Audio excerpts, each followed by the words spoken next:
Now we're into July, the gardens are looking absolutely fantastic, full of flowers, foliage, fruit and vegetables, and it's such a fantastic, enjoyable time of year in the garden, and a time of year you just feel so proud of what you've achieved. Unfortunately, there are other critters out there also enjoying your garden space, and they're the garden pests.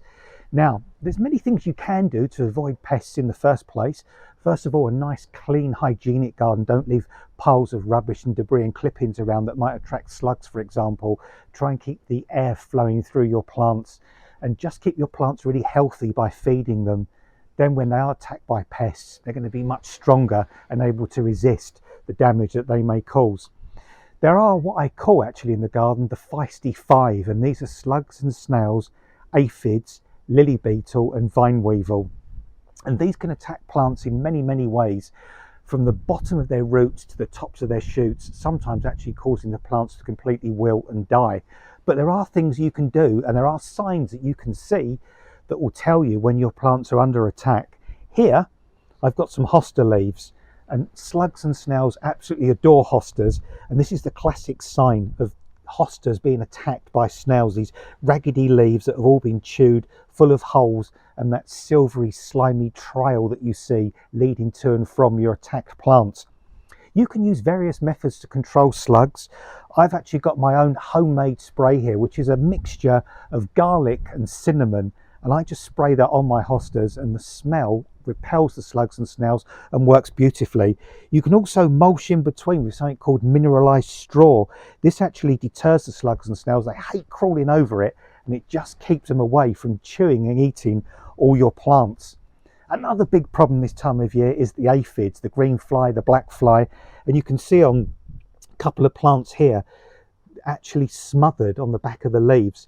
And what you notice is once these aphids attack your plants, quite often the leaves and the shoots become distorted and disfigured, and that's when you know they're actually causing damage to your particular plants.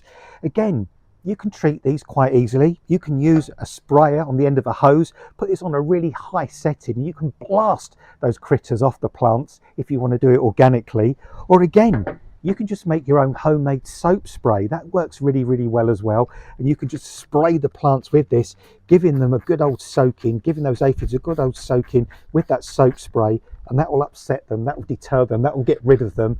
But you could just crush them with your fingers if you want to as well. Now, I mentioned lily beetle. Lily beetle will do this to your lily plants. Your poor old lilies that once looked really healthy are now nibbled and chewed. The stems are looking really bare and sad and really badly damaged, and they're just not going to thrive. Lily beetles, however, are bright red, very conspicuous, so you can just pick them off during the daytime. But also, sometimes what you can see underneath the base of the leaves are what look like bird droppings, and these are the young of the lily beetle that cover themselves in their own excrement to actually disguise themselves. If you pick those off as well as the adults, you're going to remove the problem from your garden. And finally, vine weevil. Now, vine weevils are nocturnal critters. They actually attack the roots of plants in the form of the grubs, and the adults actually eat the foliage on plants, rhododendrons and viburnums, for example. And you can see here on these rhododendrons the notching that they make on the edge of the leaves. This is definitely telltale signs of vine weevil attack. And these, you can use a proprietary spray to treat those and get rid of those. But don't panic, don't worry. All these pests are easily treated, and you can get those out of the way, get them under control. And remember, nature is always the best helper. So look after nature, and she'll look after you.